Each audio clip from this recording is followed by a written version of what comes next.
Oke, salam dan salam sejahtera dan pencerahan saya berkenaan dengan kenyataan yang dikeluarkan oleh Perdana Menteri interim kita iaitu Datuk Seri Ismail Sabri berkenaan dengan isu pilih bajet BN bukan manifesto bulan dan bintang parti lain. Jadi apa yang saya lihat di sini dia kata bajet tidak boleh ditipu dan semua yang dijanjikan telah dikaji secara teliti sebelum dibentangkan di hadapan ahli parlimen dan rakyat Malaysia. Manifesto ini macam-macam boleh. Langit dan bintang semua dijanji. Kalau boleh bulan tu nak dibawa jatuh ke riba. Tetapi cukuplah sekali terkena. Ini kenyataan yang dikeluarkan oleh Perdana Menteri interim kita lah. Jadi daripada kenyataan yang dikeluarkan ini, pada pandangan saya, bajet yang telah dibentangkan juga telah pun kalau rakyat lihat, apabila bajet itu dibentangkan maka perlu ditunaikan janjinya. Tetapi apa yang kita lihat dalam sejarah kita ini, iaitu bajet dibentang, lepas itu parlimen bubar. Maka apabila bajet itu dibentang, tidak dibahaskan di parlimen, bermaksud bajet itu tidak boleh dilaksanakan.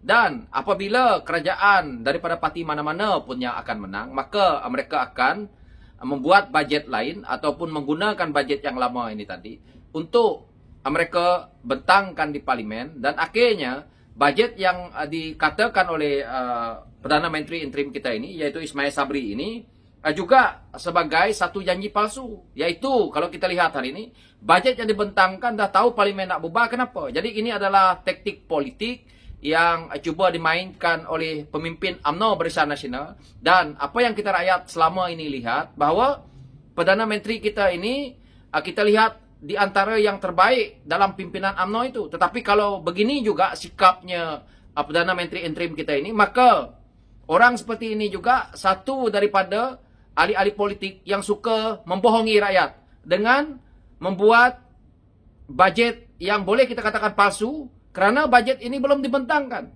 Hari ini dia nak mengatakan bahawa manifesto tentang parti-parti lain. Okey, kalau parti-parti lain tak ada manifesto, bagaimana mereka nak memberi janji kepada rakyat? UMNO boleh bentangkan manifesto disebabkan mereka dalam kerajaan. Kalau parti lain yang menjadi kerajaan, maka mereka lah yang bentangkan manifesto. Jadi kenyataan yang dikeluarkan oleh Datuk Seri Ismail Sabri ini, pada saya lah, kalau kita kata dia kurang cerdik, susah juga. Tetapi ini hakikat bahawa inilah sikap pimpinan UMNO, cuba memperbodohkan rakyat dengan kenyataan-kenyataan yang menjadi satu propaganda, yang pada saya juga itu adalah satu penipuan besar. Kerana kamu kata bahawa bajet itu seolah-olah bajet UMNO, bajet Barisan Nasional dan bukan manifesto yang janjikan bulan dan bintang. Samalah, bajet ini sekarang ini tidak lulus. Bagaimana kamu nak janji, kamu cerita itu, cerita ini, sedangkan perkara ini tidak boleh kamu buat. Kerana bajet ini tidak lulus. Belum lagi dibahaskan di parlimen. Yang paling parah adalah kamu bentangkan bajet, rakyat tunggu setengah mati, menunggu janji-janji kamu, akhirnya bubar parlimen. Sepatutnya jangan bentang kalau nak bubar parlimen, ataupun bentang itu, lepas itu bahaskan, lepas itu lulus, dan akhirnya rakyat tidak menunggu. Jadi hari ini, seolah-olah kalau kita lihat, UMNO Barisan Nasional mengugut rakyat dengan janji mereka ataupun mereka bentang bajet ini untuk mereka mengaut keuntungan politik demi mereka untuk mengekalkan kuasa. Inilah yang membuatkan rakyat keliru. Hari ini kita lihat janji-janji yang dibuat seperti ini. Maka rakyat fikir bahawa hanya UMNO Barisan Nasional yang kita kena undi supaya kita dapat bajet ataupun dapat apa yang telah pun mereka bentangkan. Padahal bajet ini tak lulus. Jadi saya harap saudara-saudara yang ada di luar sana, tuan-puan yang ada di luar sana, lihat kepada apa yang diulas ataupun lihat daripada kenyataan-kenyataan yang kita boleh percayai.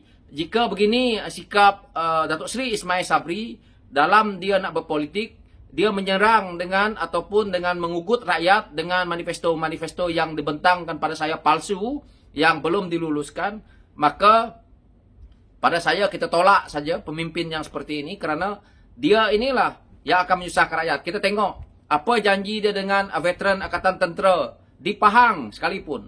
Dia nak kaji, nak itu, nak ini. Sampai hari ini, apabila bentang belanjawan, akhirnya gajah harimau yang dapat bajet, veteran-veteran yang tidak berpencen apa tak dapat. Jadi kita tahu bahawa UMNO Barisan Nasional permainan dia adalah seperti ini. Daripada dulu mereka mengugut rakyat dengan janji-janji manis, tetapi puluhan tahun UMNO memerintah negara. Akhirnya yang ada adalah hutang berlambak, yang kaya adalah pimpinan UMNO Barisan Nasional, yang senang lenang mereka berjoli duit rakyat, dan akhirnya tidak cukup dengan itu, mereka songlap lagi duit rakyat untuk kepentingan diri mereka sendiri dan suku sakat mereka. Dan elit-elit politik mereka saja yang senang, tetapi kaum Bumi Putra terabai. Saya melihat di Sabah dan Sarawak, saya berjalan di semua kawasan di Sarawak. Saya akan membongkarkan isu-isu yang mana kita tahu projek-projek terbengkalai UMNO Barisan Nasional yang juga bersekongkol dengan GPS Sarawak yang mereka tidak dapat tunaikan. Hari ini rakyat Sarawak berada dalam keadaan susah kerana infrastruktur dan juga internet sangat-sangat bermasalah. Tetapi Menteri Menteri kata bahawa wah, Sarawak dah 80%. Internet dia baguslah itu ini. Jadi kalau kita tidak ubah, maka rasuah, penyelewengan, salah guna kuasa dan sebagainya terus melanda negara kita ini. Jadi apa yang saya lihat daripada kenyataan-kenyataan yang dikeluarkan oleh PM interim kita ini, yang mana saya harap rakyat faham di situ, jangan kita melihat bahawa ini adalah kenyataannya bahawa kita perlu bagi BN menang kerana hanya seolah-olah bajet ini BN yang punya. Bajet bukan BN yang punya. Duit negara bukan BN yang punya. Duit negara adalah hak rakyat. Penentuannya adalah untuk kita memberi undi kepada mereka untuk mereka menjaga duit rakyat ini. Tapi mereka rasa bahawa yang bentangkan bajet ini hanya UMNO yang boleh. Sebenarnya semua parti politik yang membuat manifesto ini, kerana kita bukan kerajaan maka kita akan bentangkan kita punya manifesto, kita juga buat kajian. Begitu juga mereka. UMNO, kalau dia kata hanya UMNO Barisan Nasional yang boleh bentangkan bajet ataupun boleh laksanakan kerja-kerja dengan rakyat.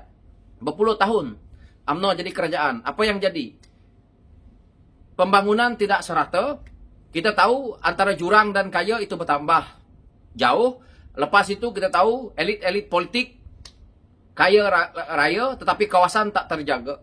So, apa yang kita boleh harapkan daripada pimpinan UMNO Barisan Nasional? Tak ada. Dia membohong kita dengan beginilah. So, saya harap saya tak nak ulang-ulang menceritakan tentang ini. Padahal yang menjanjikan bulan dan bintang ni adalah bajet yang dibuat oleh Ismail Sabri dengan Tengku Zafrul. Tetapi mereka cuba nak mengatakan kepada rakyat, kerana PHS menanglah pemimpin UMNO tu, pemimpin Barisan Nasional ni berlambak-lambak kena dakwa. Dan akhirnya PHS menang, kita boleh masukkan Najib ke dalam penjara. So hari ini kalau kita beri lagi mandat kepada UMNO, maka kita akan melihat penyamun keluar. Dan kes-kes yang tertunggak akan terus terbuang macam tu saja. So itu pencerahan saya dengan isu ini dan saya ucapkan terima kasih. Sekian. Thank you.